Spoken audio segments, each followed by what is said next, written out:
आणि मी या मोर्चाच्या संदर्भातली पार्श्वभूमी आणि प्रास्ताविका मांडण्यासाठी आयुष्यमान अनिल भाऊ जवादे यांना आमंत्रित करतो। आज आपण एकत्रितपणे हा एक मोर्चा काढला।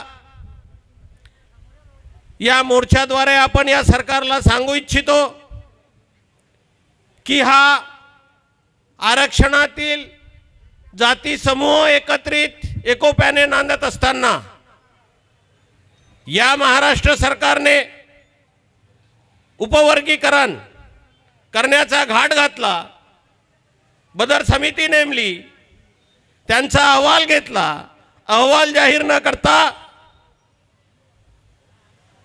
उपवर्गीकरणाबद्दल लोकांची मतं काय आहेत ही मागितली। बंधूंनो, खऱ्या अर्थाने या महाराष्ट्र सरकार, विशेषतः म्हणजे या महाराष्ट्र सरकारवर ज्यांचं सरकार आहे त्या पक्षाचं ते भारतीय जनता पक्ष, भारतीय जनता पक्षाची मातृ संघटना राष्ट्रीय स्वयंसेवक संघ म्हणजे RSS, या RSSला या देशामध्ये हा गोरगरीब, शेतीवर जगणारा, मोलमजुरी करणारा समाज जो आरक्षण उपभोगतो आहे, तो आदिवासी समाज असेल, अनुसूचित जाती असेल, OBC असेल, या समाजाने एकत्रित येऊ नये याचं व्यवस्थित नियोजनबद्ध काम हे सरकारमध्ये आल्यापूर्वीही करत होते आणि आता सरकारमध्ये आल्यानंतर तर प्रशासनाचा वापर करून या समाजामध्ये गुण्यागोविंदांनी नांदत असलेल्या विविध जाती समूहांना एकमेकांविरुद्ध उभं कसं करायचं, यांच्यात आपसात भांडणं कशी लागली पाहिजेत याचं व्यवस्थित नियोजन केलेलं आहे। मित्रांनो, आपलं दुर्दैव आहे, डॉक्टर बाबासाहेब आंबेडकरांच्या निधनानंतर या महाराष्ट्रामध्ये खऱ्या अर्थाने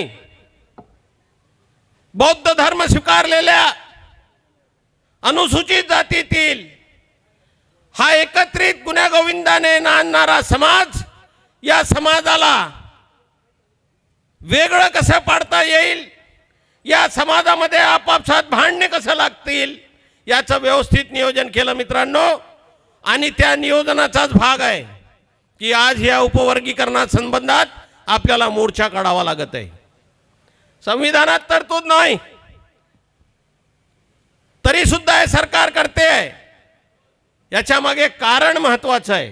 काय कारण आहे?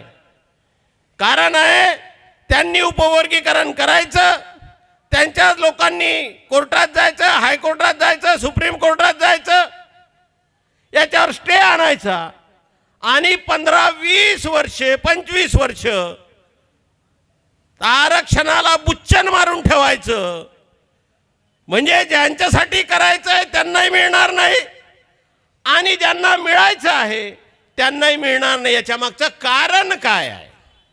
हे असं करण्यामध्ये फायदा कुणाचा आहे? मित्रांनो, लक्षात घ्या, यांना या आरक्षणातून हा समाज जो वेगवेगळ्या प्रतिष्ठानामध्ये सरकारी नोकरी मिळत होती, बँकेत, रेल्वेत, वेगवेगळ्या कॉर्पोरेशन्समध्ये, सरकारमध्ये, वेगवेगळ्या खात्यांमध्ये जे 13% आरक्षण आम्हाला मिळत आहे, हे 13% आरक्षण घेतात आणि आता आमच्या बाजूने खुर्ची टाकून बसतात, याचं दुःख त्यांना आहे। त्यांच्या डोक्यातली सरंजामशाही अजून गेलेली नाही। त्यांना असं वाटतं आहे की जे आमच्या समोर उभे राहू शकत नव्हते ते आता आमचे साहेब झालेले आहेत, याचं दुःख आहे आणि हे दुःख ते आता लपवत नाहीत। आता प्रखरपणे मुखरपणे पुढे येतात आणि सांगतात तुमची जागा ती आहे, कारण ते प्रशासनामध्ये आहेत, निवडल्या गेलेले आहेत, मुख्यमंत्री आहे, प्रधानमंत्री आहे, त्यांचा पक्ष सत्तेमध्ये आहे. त्या लोकांच्या हातात सत्ता आहे ज्यांना हा समाज कायम पायाखाली तुडवायचा होता. आणि त्याच पक्षासोबत काही आमच्यातले विभीषणही आहेत. त्यांना डोक्यावर घेतात. काय परिस्थिती आहे आमच्या लोकांची? कुणी घेतला हा निर्णय उपवर्गीकरणाचा सुप्रीम कोर्टात? कोण होतं चीफ जस्टिस ऑफ इंडिया? कुणी घेतला निर्णय?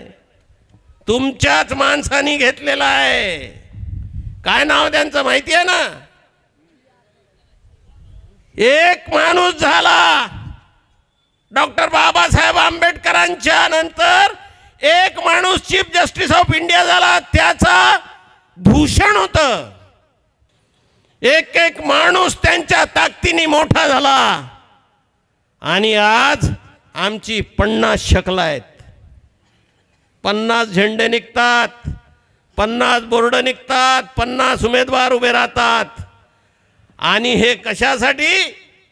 तर त्यांचं सरकार आलं पाहिजे यासाठी त्या RSSच्या कुजबूज पार्टीनी केलेलं हे नियोजन आहे. पद्धतशीर नियोजन आहे. कळत नाही आपल्याला. केस आणि गळा कापतात, कळत नाही. आणि आम्ही आता विभक्त झालेलो आहोत हे लक्षात आलं. यांची ताकद कमी झाली आहे लक्षात आल्यानंतर या पद्धतीचे निर्णय होतात. उपवर्गीकरणासारखा निर्णय होतो. बंधूंनो, आधी होती का ताकद कोणाची हात लावायची आरक्षणाला? नव्हती. हे सरकार करतंय. याच्या मागं कारण काय? आमचीच माणसं त्यांच्या सेवेत आहेत, त्यांच्या दाठ्यात बाकायदा साखळी दोरखंड बांधून व्यवस्थित आहेत, जगतायत. आणि म्हणून ही समाजावर दुर्दशा आलेली आहे की आमचं आरक्षण आता राहील की नाही ही शंका या समाजामध्ये निर्माण झालेली आहे. 2024चं इलेक्शन होतं आणि तेलंगणामध्ये कृष्णा माडिगा नावाचा एक व्यक्ती आहे. आपल्याकडे जसे मातंग समाज आहे, तिकडे तेलंगणा आणि आंध्रामध्ये, कर्नाटकमध्ये माडिगा समाज आहे. तर माडिगा समाजाचे कृष्णा माडिगा नावाचे एक व्यक्ती होते. त्यांनी मोठी सभा घेतली आणि त्या सभेला देशाचे प्रधानमंत्री मोदीजी गेले. यापूर्वी कधीही झालं नव्हतं असं. त्या सभेला मोदीजी गेले आणि मोदीजी म्हटले की मी जसा इथून जाईन आणि सरकार माझं येईल तर मी तुम्हाला उपवर्गीकरण करून देईल. हे कोण म्हटलं? प्रधानमंत्री मोदीजी बोलले, त्या सभेत बोलले. सरकार आलं, आपले साहेब बोलले की गवई साहेब CJ झाले. आणि जसेही CJ झाले, चीफ जस्टिस झाले, त्यांनी पहिला निर्णय काय घेतला तर आरक्षणाचं उपवर्गीकरण केलं. म्हणजे किती सिस्टमॅटिक गोष्ट आहे पहा. आपल्या देशाचे प्राईम मिनिस्टर जातात त्या ठिकाणी तेलंगणाला, ते सांगतात की मी करून देईल आणि सुप्रीम कोर्टाच्या माध्यमातून ते होते. म्हणजे सगळं सेटिंग झालेलं आहे, सगळं ठरवून केलेलं आहे. यापूर्वी चिन्नय्या नावाचे एक व्यक्ती होते, आपलेच व्यक्ती होते, त्यांनी सुप्रीम कोर्टात याचिका दायर केली होती की उपवर्गीकरण होऊ शकत नाही. आणि त्यामुळे सुप्रीम कोर्टाने म्हटलं की उपवर्गीकरण हे असंवैधानिक आहे, हे याला कोणताही कायद्याचा आधार नाही. पण तो निर्णय प्रधानमंत्री मोदी यांच्या दबावामुळे आपल्या चीफ जस्टिस साहेबांनी बदलवून टाकला. आणि त्याचा फटका काय बसला आहे? आता आपण बघतोय की देशामध्ये जाती किती आहेत? साधारणतः 6000 जाती आहेत. आणि देशाचे जे संविधान निर्माते होते त्यांना माहिती होतं की प्रत्येक जातीला आरक्षण देणं काही पॉसिबल आहे का? नाही आहे. 6000 जातीला आरक्षण देणं प्रत्येकाला पॉसिबल आहे का? नाही आहे. मग त्यांनी काय केलं? STचा एक वर्क केला. भारतामध्ये जवळपास 1000 STच्या जाती आहेत, महाराष्ट्रामध्ये 59 जाती आहेत. STचा वर्क केला आणि OBCचा वर्क केला. तर 6000 जातींना जवळपास SC ST OBC मिळून 50% आरक्षण भेटलं. आता एवढं सिस्टमॅटिक आरक्षण सगळ्यांना भेटलं, पण जे काही असे लोक होते, जे साहेबांनी सांगितलं की ज्यांना जाणीवपूर्वक आपल्या आरक्षणाची पायमल्ली करायची आहे, ज्यांना जाणीवपूर्वक आरक्षण समाप्त करायचं आहे, त्या लोकांनी जाणीवपूर्वक उपवर्गीकरणाचा निर्णय घेतलेला आहे. आता त्याचा फटका काय बसेल? आता आपले काही लोक म्हणतात, जे आपले विरोधी, त्यांना म्हणू शकत नाही, आपण आपले बांधवच आहेत, ते म्हणतात की ABCD करा. महाराष्ट्रात 53% आरक्षण, 59 जाती आहेत आणि 13% आरक्षण आहे फक्त. जर 13% आरक्षणामध्ये ABCD केलं तर प्रत्येकाच्या वाट्याला 2-2.5% काहीतरी वाटा येईल, 2.5 किंवा 3% वाटा येईल. आता महाराष्ट्रामध्ये 13% साधारणतः जे पूर्वश्रमीचे महार किंवा बुद्धिस्ट ज्यांना आपण म्हणतो त्यांची लोकसंख्या 65 लाख आहेत. म्हणजे जवळपास आपली लोकसंख्या 8%च्या आसपास आहे, 7.5 ते 8%. आता आपलं आरक्षण जर 8% आहे आणि आपल्याला 2%च भेटलं किंवा 3%च भेटलं तर नुकसान किती होईल पहा. जर आपल्याला आरक्षण 3% भेटलं ABCD जर यांनी केलं तर आपले जे पोरं आज मेडिकलला चालले, इंजिनिअरिंगला चालले, IASला बनत आहेत किंवा जे जे मोठे मोठे जे आपण कोर्सेस आहेत, BA असेल, BSc असेल, BCom असेल, जे काही कोर्सेस असतील, आज प्रत्येक ठिकाणी आपल्याला स्कॉलरशिप मिळते, फ्रीशिप मिळते, हॉस्टेल मिळते. मेडिकलची फी 2 कोटी रुपये आहे. आपल्यापैकी कोणाजवळ 2 कोटी रुपये द्यायची क्षमता आहे? कोणाजवळ? इंजिनिअरिंगची फी 50 लाख आहे. आपल्यात क्षमता आहे 50 लाख देण्याची?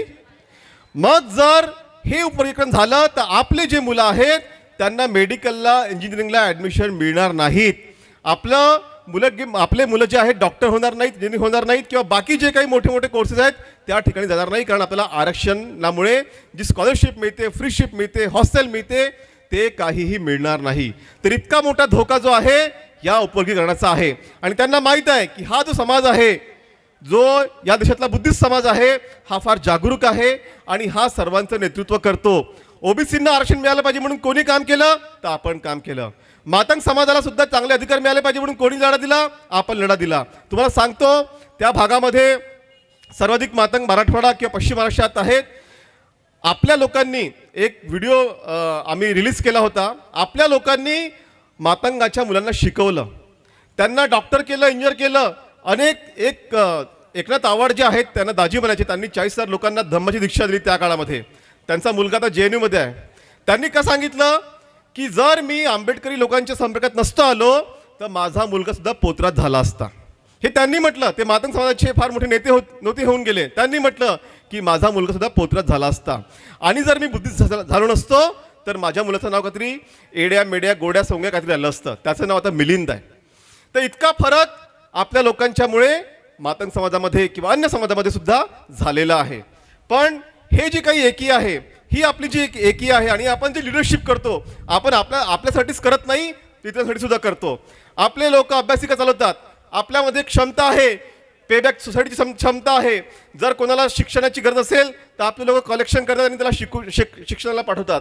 तर ही जे काही आपल्यामध्ये लिडरशिपची क्वालिटी आहे, ज्या काही गोष्टी आपल्यामध्ये आहेत, त्या गोष्टी ह्या लोकांना पटत नाही आहे. त्यांना वाटते की आपले जे लोक आहेत त्यांची लिडरशिपची क्वालिटी कमी करायची, त्यांच्यामध्ये जी काही दानभावना आहे ती कमी करायची आणि म्हणून हे जे काही उपवर्गीकरण लादलेलं आहे त्याचा हा परिणाम आहे. यानंतर ॲडव्होकेट स्मिताताई कांबळे ज्यांनी नागपूरला एक भव्य मोर्चाचं आयोजन केलेलं होतं, त्या एक तडफदार रणरागिणी आपल्यामध्ये उपस्थित आहे, त्या आपल्याला संबोधित करतायत. 59 जात समूहाचा आजचा आपला हा मोर्चा आहे. 58 नाही बरं, 59 जात समूहाचा. आपण कशासाठी एकत्रित आलेलो आहोत? आपलं उपवर्गीकरणच नाही तर आरक्षण वाचविण्यासाठी. कारण उपवर्गीकरण हे या मनुवादी सरकारला पोषक आहे. उपवर्गीकरण करणे म्हणजे मनुवाद मजबूत करून विषमतेची पेरणी या ठिकाणी करणे आहे. यांचा मार्ग सुप्रीम कोर्टाने सुकर केलेला आहे. उपवर्गीकरण हे केंद्र सरकारमधून देखील आलं असतं. आपण लक्षात घ्या, उपवर्गीकरण हे केंद्र सरकारने देखील केलं असतं, परंतु जनाक्रोश होऊ नये म्हणून त्यांनी हा निर्णय कुठून आणला उपवर्गीकरणाचा? संसदेतून. आता मला सांगा बांधवांनो, ह्या देशामध्ये जवळपास 1100च्या वरती शेड्यूल कास्ट आहे, शेड्यूल कास्टच्या जाती आहेत. उपवर्गीकरणची मागणी किती लोकांची आहे? किती जातींची आहे? फक्त 4 आणि 5 जाती सोडल्या तर, म्हणजे जे 1100च्या वरती ह्या देशामध्ये शेड्यूल कास्टच्या जाती आहे, फक्त 5 आणि 6 जातीची मागणी आहे. महाराष्ट्रामध्ये शेड्यूल कास्टमध्ये 59 जाती येतात, त्या 59 जातीची ही मागणी नाही बरं.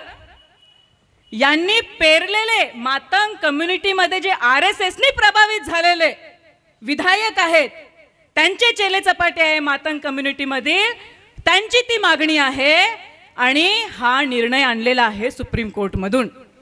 आता मला सांगा, अंडर आर्टिकल 341 ज्याच्यामध्ये शेड्यूल कास्टची सूची येते, ज्याच्या माध्यमातून आपल्याला रिझर्वेशन देण्यात आलेलं आहे, त्याच्यामध्ये कुठली सूची ऍड करायचं, कुणाला कुठल्या जातीला किती अधिकार द्यायचे, हा जो अधिकार आहे तो आहे संसदेला, सुप्रीम कोर्टला नाही. तरी सुद्धा सुप्रीम कोर्टने त्यामध्ये हस्तक्षेप केला. मग आता सुप्रीम कोर्ट जर संसदेचे अधिकार घेत असेल तर मग संसद आणि राष्ट्रपती हवी कशाला? हा एक मुद्दा आहे. दुसरा मुद्दा म्हणजे हा जो 1 ऑगस्ट 2024 ला निर्णय आलेला आहे, समीक्षा करण्याचा आपल्याला अधिकार आहे बांधवांनो. सुप्रीम कोर्टचे जितकेही निकाल आले असेल, भारतीय संविधानाने तो आपल्याला अधिकार दिला. फक्त एकच असते, जो निर्णय आला तो जनतेवरती बंधनकारक असतो. पण तो अयोग्य कसा आहे बरं?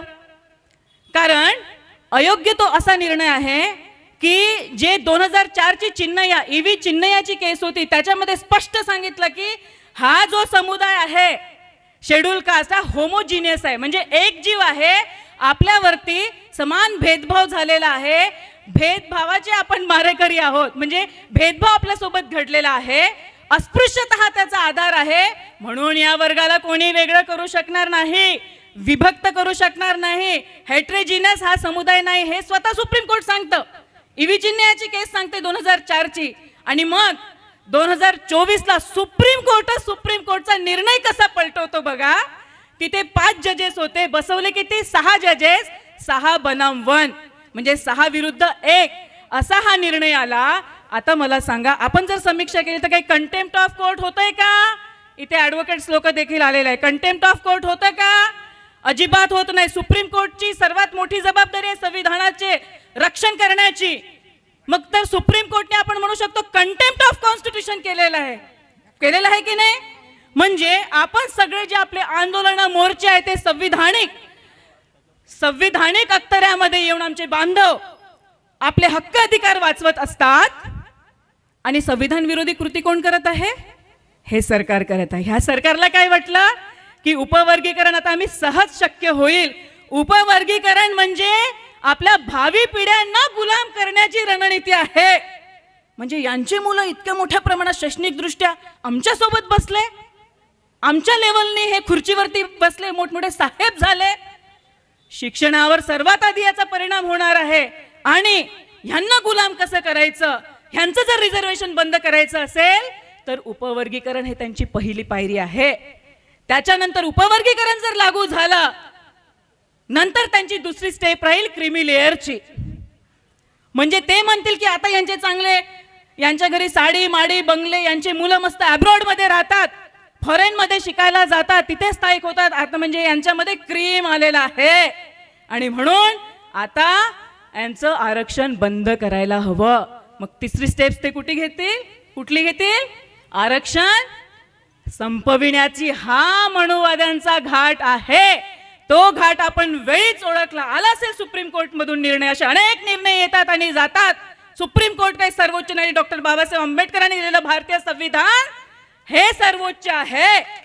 आणि हे PM CM हे सगळे सुप्रीम कोर्टला देखील जन्म देणारं भारतीय संविधान आहे. अनेक लोक आम्हाला म्हणत होते की ताई हे होऊ शकणार नाही, आता जाऊ दे, त्यांची सरकार आहे, त्यांच्या हाती पॉवर आहे, आपण काय करू शकणार जर त्यांनी उपवर्गीकरण केलं तर. किती निगेटिव्हिटी होती. पण आपण ही समाजामध्ये इतक्या मोठ्या प्रमाणात जन आक्रोश निर्माण केला. तुम्हाला माहिती असेल सगळे कुठून हलतात सूत्र?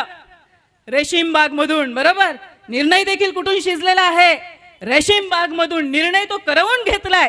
आवाज दो, आवाज दो. यानंतर आपल्यामध्ये जनार्दन तुमाने जी आहेत त्यांना विनंती करतो की त्यांनी आपलं मनोगत व्यक्त करावं. बौद्ध विचाराचे सगळे जनता उपस्थित झालेली आहे.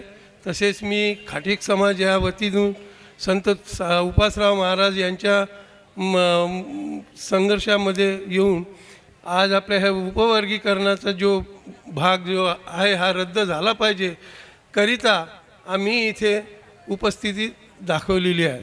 आज म्हणजे हे जे करत आहे सरकार हे बेकार काम करत आहे.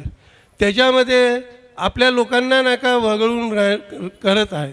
वगळल्या जात असल्यामुळे आपण यांच्या मागे मागे जायचं कशाला? आपला जो हक्क आहे, बाबासाहेबांनी जो आपल्याला हक्क जो दिलेला आहे तो आपला हक्क घेतलाच पाहिजे. आपलं म्हणजे 13% जो आरक्षण आहे ते आपल्याला कमी करण्याच्या तयारीत आहे. त्यामुळे हा एवढा जो मोर्चा जो आणि आपण सगळे बांधव उपस्थित झालेले आहे त्या याच्यामध्ये आपलं सहकार्य आहे. तरी मी आज या लोकांनी मला इथे 2 शब्द बोलायसाठी जो वेळ दिला आहे तेवढं मी बोलून माझे 2 शब्द समाप्त करतो. जय भीम, जय महाराष्ट्र, जय भारत.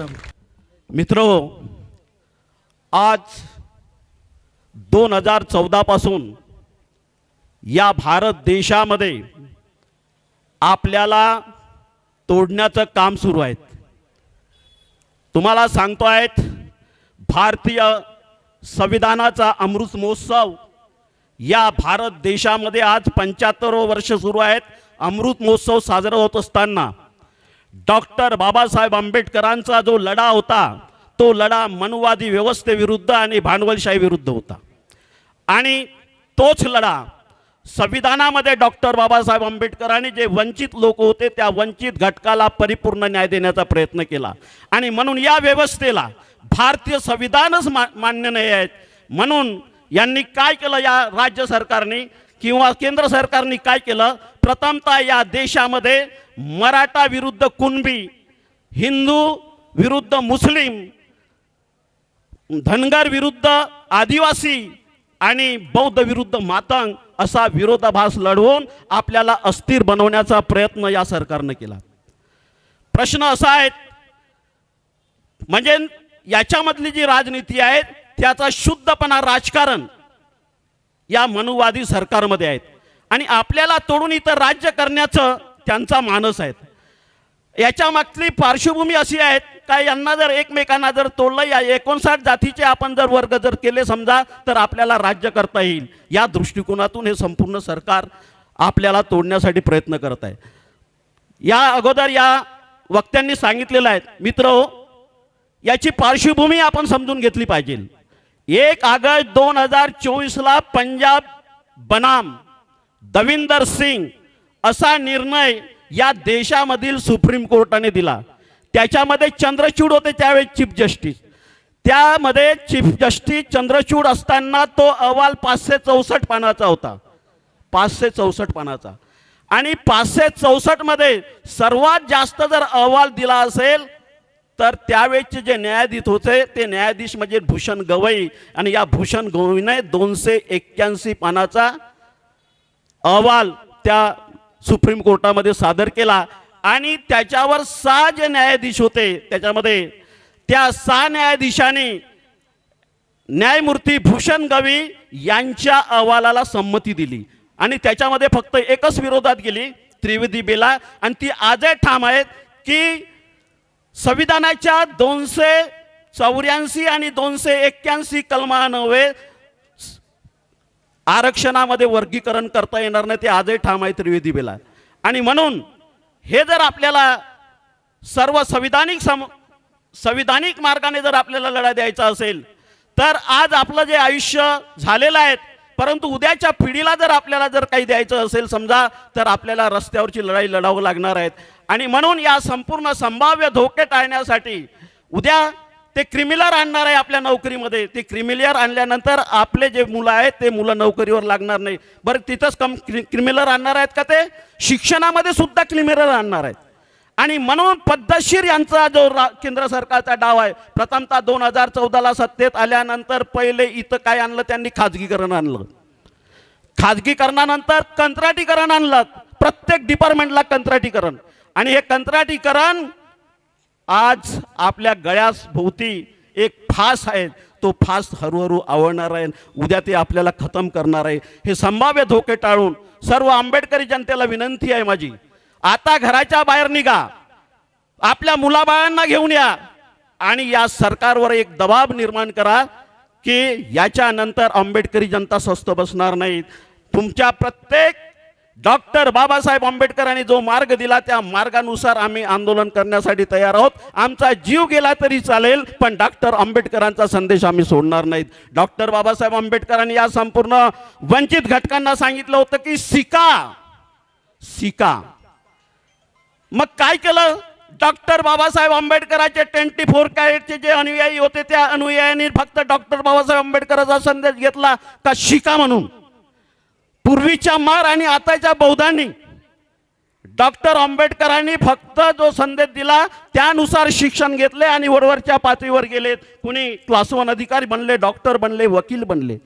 अरे पण तुम्हाला जे आमच्या विरोधामध्ये लढवलेला गेलेलं आहे, आता मार विरुद्ध मातंग असा लढा निर्माण झालेला आहे. बौद्ध विरुद्ध मातंगला तुम्हाला कोणी सांगितलं नव्हतं का तुम्ही शिक्षण घेऊ नका? डॉक्टर बाबासाहेब आंबेडकरांनी जे तुम्हाला संदेश दिला होता तो संदेश बौद्धांनी स्वीकारला, त्यांच्या मार्गाने ते गेले. तुम्ही बसले पुंगी वाजवत आणि पोतराज बनत. त्याला आम्ही काय करू? आणि आता या सरकारला तुम्हाला उपवर्गीकरण करून तुमचा विकास करायचा नाही आहे.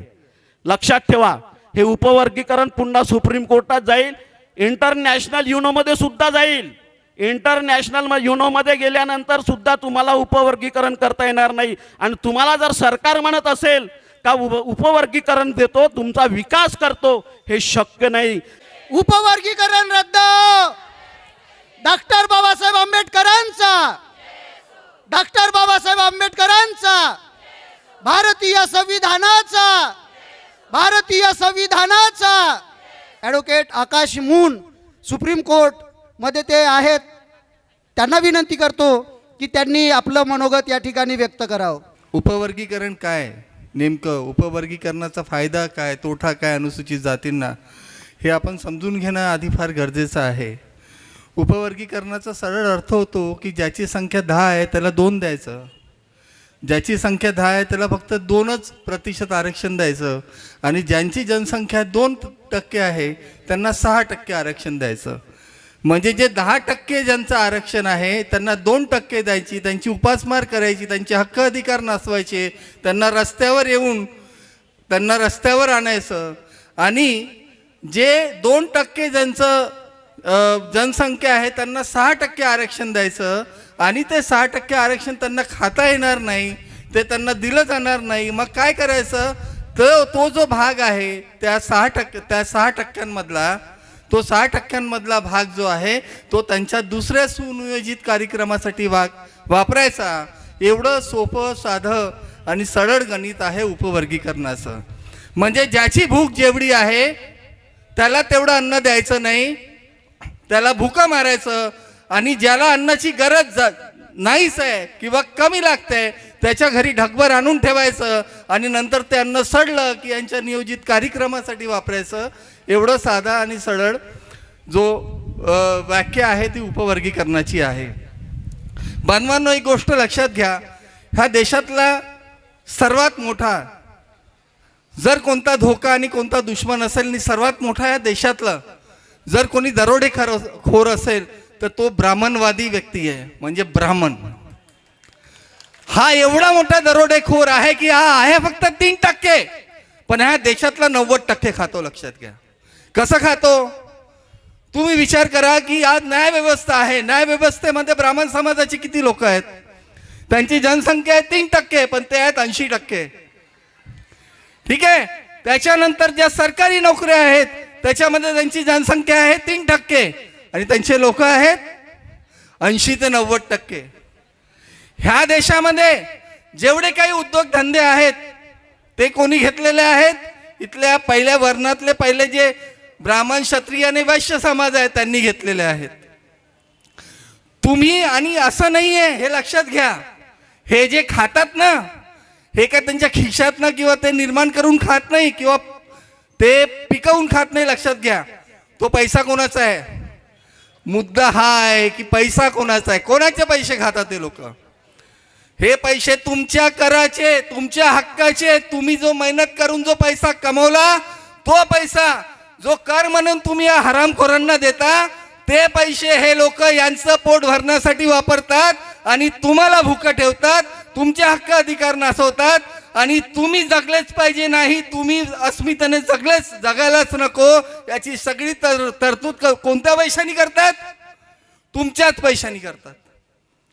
हे जे तुम्ही त्यांना कर देता, सुप्रीम कोर्टामध्ये जर समजा ह्या देशामध्ये 13.5% अनुसूचित जातीचे लोक असतील तर सुप्रीम कोर्टामध्ये 13.5% अनुसूचित जातीचे जजेस पाहिजे की नाही? पैसा कोणाचा आहे? त्यांना पगार कोण देतं? ब्राह्मणवादी संघटना पगार देते का? ह्या देशातल्या 85% लोक जो कर भरतात, प्रत्येक जण, ह्या देशातला प्रत्येक व्यक्ती, तो गावात राहू दे, तो शहरात राहू दे, तो कुठेही राहू दे, तो जेवढा कमवतो, म्हणजे इवन त्याच्या परिवारात, तो परिवार जर 10 रुपये कमवत असेल तर प्रत्यक्ष आणि अप्रत्यक्ष पद्धतीने तो 4 रुपये टॅक्स देतो. म्हणजे 10 रुपयातून तो 4 रुपये कोणाला देतो? सरकारला देतो. कशासाठी देतो? सगळ्यांचा समान विकास झाला पाहिजे. आणि हे चोरटे काय करतात? हे तुमचे पैसे पडवून नेतात आणि यांचे जे 3-4-5% आहेत त्यांच्यामध्ये विभागून घेतात, चोरी करतात. आणि त्याच्यामुळेच ह्या देशाला लागलेली जी सर्वात मोठी ब्राह्मणवादाची कीड आहे, त्या ब्राह्मणवादाच्या किड्याने आज संपूर्ण जाती जातीमध्ये, धर्माधर्मांमध्ये, पंथांमध्ये झगडे लावलेले आहेत. इथे तुम्ही झगडे करत राहा, तिथे ते तुमचे पैसे पडवतात. 40 लाख कोटी आज कर्ज करून ठेवलेलं आहे ह्या मोदी सरकारने गेल्या 11 वर्षांपासून. 40 लाख कोटी लक्षात घ्या. 4.5 लाख कोटी हे देशाचा बजेट आहे. त्याच्यात ना फक्त पगारासाठी जरी पैसे काढले तर यांना सर्वात जास्त पगार जातो. यांच्या विकासाचे कामं आधी होतात, यांच्या उत्थानाचे कामं आधी होतात.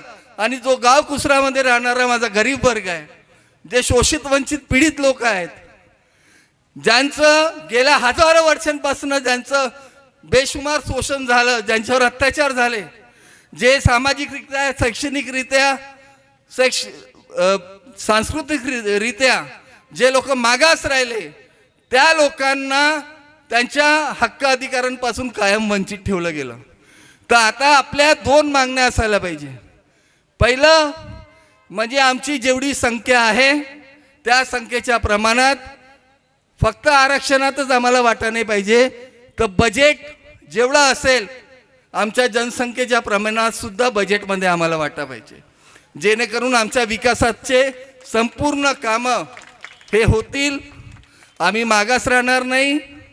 कारण की तुम्ही आणखी एकदा लक्षात घ्या की आपल्याला कोणी भीक देत नाही. भिकारी कोण आहेत? ब्राह्मण भिकारी आहे, लक्षात घ्या. देवळात तो, न्यायालयात तो, प्रशासनात तो, तुम्ही कुठे रस्त्यावर. हम नहीं है हिंदू मुसलमान, हम नहीं है शेख व बर्मन, हम नहीं है हिंदू मुसलमान, हम नहीं है शेख व बर्मन, हम नहीं है काजी पंडित. हर फर्क से जुदा है, हर फर्क से जुदा है. हमारा संविधान यही है सिखाता कि फकत हम इंसान है. आणि या संविधानाला वाचवण्यासाठी, या आरक्षणाला वाचवण्यासाठी आपण या ठिकाणी एकत्रित आलो आहे. टेक्निकल काही बोलणार नाही, कारण माझ्या आधी ॲडव्होकेट साहेब बोलून गेले, 2 ॲडव्होकेट बोलून गेले. मी फक्त संघर्ष म्हणून तुम्हाला सांगेल. तुम्ही आठवा, बहुतांश लोकांना आठवत असेल, भारत स्वतंत्र झाला 15 ऑगस्ट 1947. लाल किल्ल्यावरून तिरंगा फडकत होता की नाही? लोक आनंद करत होते, मिठाया वाटत होते, आम्ही स्वतंत्र झालो. पण एक समाज होता जो आनंदही व्यक्त करू शकत नव्हता आणि मिठाई वाटू शकत नव्हता, कारण तो स्वतंत्र नव्हता. तो समाज कोणता? तो आमचा. आम्हाला खरं स्वातंत्र्य कधी मिळालं? जेव्हा बाबासाहेबांनी भारतीय संविधान लिहिलं, त्याच्यात आपले अधिकार दिले, स्वातंत्र्य दिले, न्याय दिली, बंधुता दिली, आरक्षण दिलं, तेव्हा आम्ही खऱ्या अर्थाने स्वतंत्र झालो. ही आरक्षणाची लढाई लढत असताना अनेक लोक म्हणत होते की काही होणार नाही, सरकारने ठरवलं आहे आणि आरक्षण उपवर्गीकरण होणार आहे.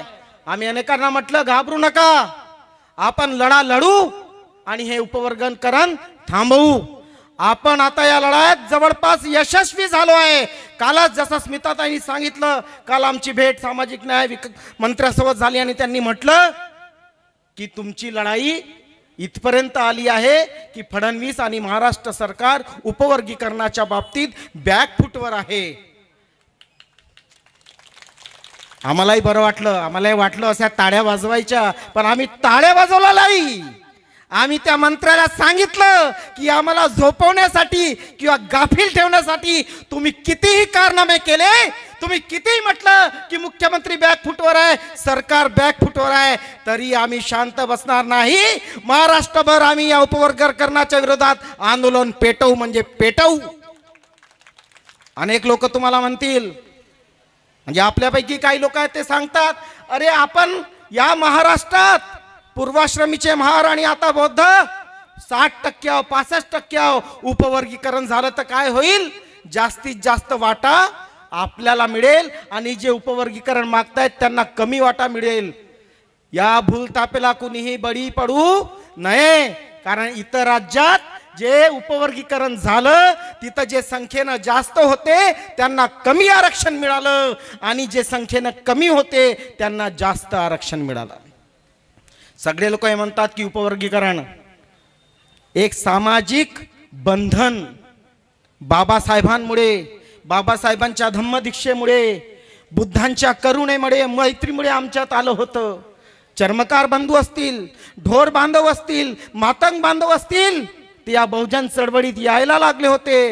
हळूहळू इथपर्यंत जवळ आले की व्यवहारात येऊन बुद्धं शरणं गच्छामी म्हणायला लागले होते आणि हेच या सरकारला पटत नव्हतं. म्हणून बुद्धापासून कसं दूर करण्यात येईल, इतर समाजाला बाबासाहेबांच्या विचारापासून कसं दूर करण्यात येईल, याच्यासाठी ही उपवर्गीकरण आहे. आपण गुन्ह्या गोविंदांना आतापर्यंत राहत होतो की नाही, पण आता तुम्ही समाज माध्यमावर पहा, असं वाटते की ही लढाई काही विशिष्ट 2 जातींची आहे. मित्र, ही लढाई विशिष्ट 2 जातींची नाही, ही लढाई 59 अनुसूचित जातीच्या संपूर्ण जातीची आणि इथल्या मनुवादी सरकारच्या विरोधातली आहे आणि ही लढाई अशी सुरू राहणार आहे. सतत ही लढाई आहे.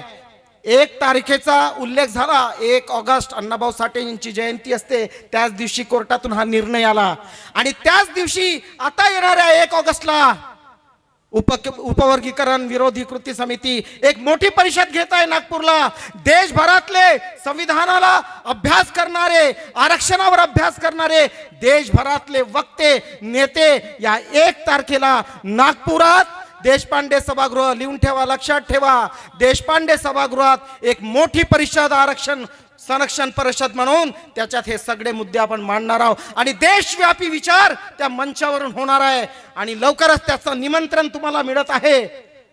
मी हे सांगेल, जसं या ठिकाणी आले तसंच देशभरातले संविधानाचे अभ्यासक, आरक्षणा या विषयावर आपली बाजू मांडणारे वकील, अभ्यासक त्या ठिकाणी येणार आहेत. या परिषदेला या, आपली एकजूट दाखवा आणि ही परिषद सुद्धा यशस्वी करा, जेणेकरून सरकारला इशारा मिळेल, आवाज दो, आवाज दो, आवाज दो. धन्यवाद सर. आपल्याकडे नागपूरहून उपवर्गीकरण विरोधी कृती समिती विदर्भातील मान्यवर वक्त्यांनी आपले मनोगत व्यक्त केले. त्यांनी सांगितलं की कालच सामाजिक न्याय मंत्री माननीय शिरसाट साहेबांची भेट झाली आणि उपवर्गीकरणाचा मुद्दा बॅकफुटवर गेला. सर्वांचं आपण टाळ्यांनी अभिनंदन करूया की त्यांनी हा विषय त्यांच्यापर्यंत नेला आणि या विषयाची दखल त्यांनी घेतली. केवळ त्यांनीच दखल घेतली नाही, तर मुंबईमध्ये जो मोर्चा झाला आणि मोर्चाच होत असताना अधिवेशन होतं, त्या अधिवेशनामध्ये अनुसूचित जातीच्या 29 आमदारापैकी 27 आमदारांनी उपवर्गीकरणाच्या विरोधात आपली भूमिका घेतली आणि उपवर्गीकरणाच्या विरोधामध्ये भूमिका घेऊन त्यांनी सभागृहामध्ये विषय लावून धरला. अनेक अनुसूचित जातीचे आमदार सभागृहामध्ये बोलले, त्यांनी विषय मांडला की हे जे उपवर्गीकरण आहे ते उपवर्गीकरण सुप्रीम कोर्टाने आदेश दिलेला नाही, पण हे सरकार खोटाट्याचं सरकार आहे. मुख्यमंत्री 3दाच खोटे बोलले सभागृहामध्ये. पहिल्यांदा चर्चेला उत्तर देत असताना त्यांनी सांगितलं की सुप्रीम कोर्टाने आम्हाला सांगितलं म्हणून आम्ही करतोय. दुसऱ्यांदा त्यांनी सांगितलं सुप्रीम कोर्टाचा आदेश आहे, तिसऱ्यांदा सांगितलं सुप्रीम कोर्टाचा आदेश आहे. अरे जिथं सुप्रीम कोर्टानं तुम्हाला सूचना केलेल्या आहे, आदेश देणं वेगळं, सूचना देणं वेगळं, तुम्ही सुप्रीम कोर्टाला आदेश मानता. अशा प्रकारचं निगरगट्ट सरकार, खोटं बोलणारं सरकार हे पहिल्यांदा आपल्या मानगुटीवर बसलेलं आहे. आणि म्हणून या सरकारवर कधीही विश्वास ठेवायचा नाही. या सरकारवर आपण कधीही विश्वास ठेवून चालणार नाही. हे किती खोटं बोलणार आहे. कारण उद्धव ठाकरेशी गद्दारी करून एकनाथ शिंदे मुख्यमंत्री बनला आणि या एकनाथ शिंदेचाच माणूस हा शिरसाट आहे. आणि म्हणून हा शिरसाट सुद्धा आपल्यासाठी गद्दार आहे. म्हणून त्याच्या मताशी आपण कधी सहमत राहायचं नाही. तो किती आपल्याला मत असेल की हा विषय मागे रेटलेला आहे, पण आपण जिद्दीनं पेटून उठलो पाहिजे, जिद्दीनं पुन्हा एक संघ राहिलो पाहिजे. आणि जोपर्यंत उपवर्गीकरण रद्द होत नाही तोपर्यंत आपण नेटाने लढलो पाहिजे. उपवर्गीकरण रद्द, उपवर्गीकरण रद्द, उपवर्गीकरण रद्द. डॉक्टर बाबासाहेब आंबेडकरांनी संविधानामध्ये 341 आर्टिकल यामध्ये अनुसूचित जातींना एक संघ एक जिन्सी आरक्षण दिलेलं आहे. हे आधी आम्ही सरकारपर्यंत नेलं, आम्ही समजून सांगितलं. कारण संविधान सांगतं की या आर्टिकल नुसार ही 59 जाती वेगळे होऊ शकत नाही किंवा तुम्ही करू शकत नाही. असं असताना देखील न्यायमूर्ती आनंद बदल समितीची स्थापना होते आहे आणि या अहवाल हा संसदेपर्यंत सुपूर्द केल्या जाते आहे. आणि हे सगळं सरकारच्या मनामध्ये चोर आहे. कारण त्यांनी सर्वसामान्यांना कुठल्याही विश्वासात न घेता ते सरळ सरळ तुम्ही संसदेमध्ये तो अहवाल पाठवलेला आहे. आमच्या कुठल्याही आमच्यापर्यंत तो वाचायला मिळालेला नाही. हे आधी ही जी कृती आहे ही सर्वात पहिले असंविधानिक कृती आहे. आणि ही असंविधानिक कृती हे सरकार वारंवार करत आहे. आता सांगितलं की 2014 पासनं हे जेव्हापासनं सरकार सत्तेमध्ये आलं तेव्हापासनं हे सरकार या अनुसूचित जातीच्या जे काही आरक्षण आहे, शिक्षण आहे, जे आता खाजगीकरण आहे त्यांनी हे सुरू केलेलं आहे. कारण त्यांना राजकारणाची पोळी भाजायची आहे. आपलं जे काही आपण पाहतो आहे की डॉक्टर बाबासाहेब आंबेडकरांनी जे 341 या कलमामध्ये जे सरसकट आरक्षण दिलेलं आहे 13%, त्या 13%मध्ये जर आपण तुकडे तुकडे केले तर कोणाचा विकास होणार आहे हे सगळ्यांना समजते. आज सगळे शिक्षित लोक आहे आणि त्याच्यामुळे हे सगळं असताना देखील तुम्ही हे सरकार या पद्धतीची ही खेळी त्यांनी हे थांबवलं पाहिजे. हे आम्ही सरकारला इशारा करतो आहे की तुमची हे पोळखेळी बंद करा. कारण आम्हाला माहिती आहे तुकडे तुकडे करून कोणाचाही विकास हा साध्य होऊ शकत नाही. आज मातंग बांधवात म्हणजे जे बंधू धम्मभगिनी आमची आहे, मातंग समाजातील जी रुक्मिणी लोंढेताई आहे, त्यांना बाबासाहेब कळलंय, त्यांना सरकारचं धोरण कळलं आहे. ती समाजाला सांगते की नको बाबा, आपण हे जे तुकडे तुकड्याचं आरक्षण आहे ते मागू नका, तुम्ही थांबा. कारण इथून कोणाचाही विकास हा साध्य होणार नाही. पुढे तुम्हाला काय करणार आहे, जसं आरक्षण जो आहे तो उपवर्गीकरण, त्याच्यानंतर क्रिमिनॅलिटी अट आहे, त्याच्यानंतर आरक्षण तुमचं पूर्णपणे काय होणार आहे, खतम होणार आहे. ही त्यांची पॉलिसी आहे. कारण या सरकारची पॉलिसी जी आहे ते इंग्रजांची पॉलिसी आहे. इंग्रजांचं कसं तोडाफोडा राज्य करा, डिवाइड जे रूल्स होते, हा जो ऍक्ट होता त्या पद्धतीने ही सुद्धा सरकार काय करत आहे की असे जे तोडाफोडा राज्य करायचं हे सरकार या ठिकाणी अंमलात आणू पाहत आहे. पण हे आता आम्ही होऊ देणार नाही.